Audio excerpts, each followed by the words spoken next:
Hi, I'm Jason with JP's Archery here in Peru, Oklahoma. Just wanted to go over a couple of things today. Get a lot of people asking questions, and they feel a little bit discouraged about using, the cut-on contact, fixed blade broadhead, especially the types that are not equipped with replaceable blades. They're, seem to be a little voodoo magic, almost, if you will, about resharpening these things. One of the easiest blades to sharpen is a 3-blade cut-on contact, and so we'll go over that real quick today. I can understand why some people don't want to use them because it is a whole lot easier just to take a blade apart, put your new sharp blades in there, put it back together, and we're back off to the races. We're in the woods hunting again. But the nice thing about this is a couple of simple tools, very inexpensive tools, and you can have a blade that's sharp to unbelievably sharp and a blade that has some nicks or dings in it from, killing an animal, hitting bone or passing all the way through the animal and hitting a rock on the other side, where these things can be dressed up and made as good as new and even better than new in most cases. First thing I always tell everybody to look at them is, we want to look for nicks or dings as far as the damage done to the blade. At that point, we'll see if we're going to need to take a file to it. But before we get started with that, I always want to encourage everybody, be safe. I mean, we are dealing with a multi-bladed tool here that can, cut it and definitely injure you if you're not careful.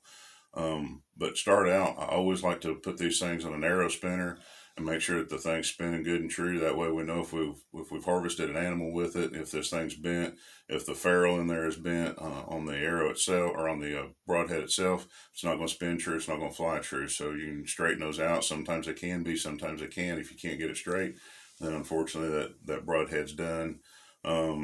And if it spins good and true, then we got a great broadhead to start with, and we'll move on to the next step. If it's got some, nicks or gouges in the blade, I recommend just a good flat file, a few strokes across there, and you don't have to bear down.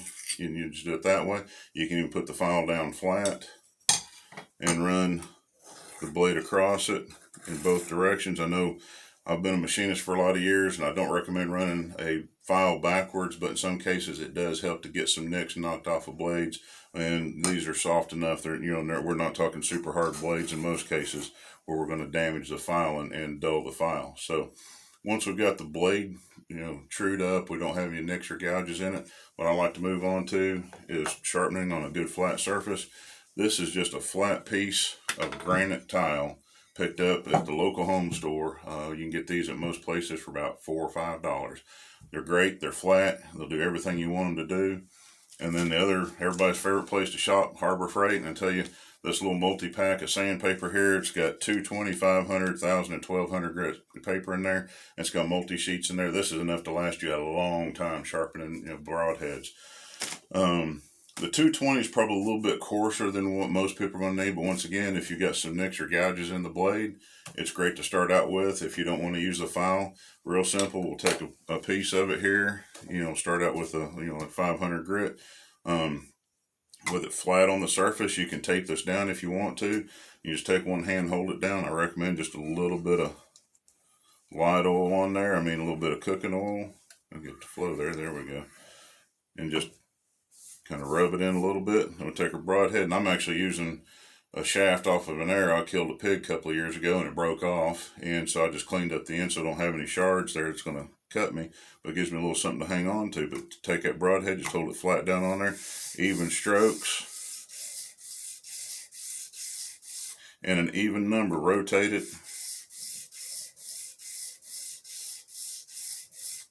And do all 3 sides equally.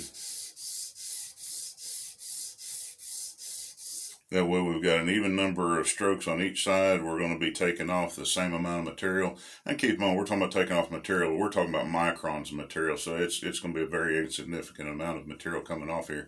You're going to be able to resharpen one of these broadheads, beyond what you can imagine. But once we've done it on the 500 grit here that's in this pack, we'll move on to 1,000 grit. Same thing. We'll run it back and forth.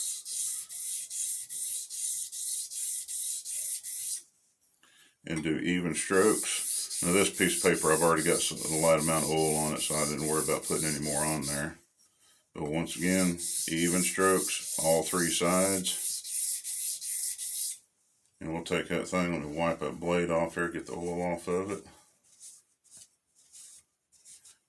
And I can already tell by looking, that blade is just sharp as it can be. feels extremely sharp, and this is going to be extremely lethal out in the woods. Um, Other thing we run into is guys, shooting 2-blade broadheads. These are easy to sharpen as well. Little guide here made by the Stay Sharp company. Blade clamps right into it, and it does the exact same thing. So if you guys are shooting 2-blade, like this, like a Magnus, this is a grizzly stick. If you're shooting like Kodiaks or Zwicky's, any of those, same thing. You clamp that thing in there, run it back and forth, and that guide will hold it at the right angle. Keep running it back and forth, and same thing, you'll get that edge on there. Rotate the blade around, and the holder here on the ones that have the sharpened rears makes them easier to retrieve out of a target or out of an animal, whichever the case may be. And at that point, you've got a nice sharp blade ready to go out in the woods. Even if it's a brand new blade, you can put a better edge on them, because most of these, they say they're hunt ready, and they are, but it can definitely be better to go out in the woods, and a good sharp blade is going to make you a more ethical, more efficient hunter.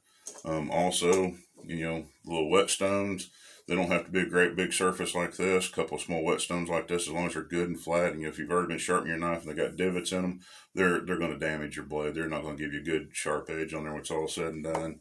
Also, you can use just a good diamond stone like this. It's got a coarse and a fine side. If you got one of these around the house, they're great for doing it. So, a couple of simple tips here. Makes your broadhead sharper. Also gets them ready to go back into the field. So I hope that gives everybody a little bit of how-to on keeping and maintaining your cut-on contact broadheads. If you have any questions, feel free to come by the shop here in Peru, Oklahoma, or contact us at jpsarcheryok@gmail.com, or give us a call at the shop, 918-242-3990.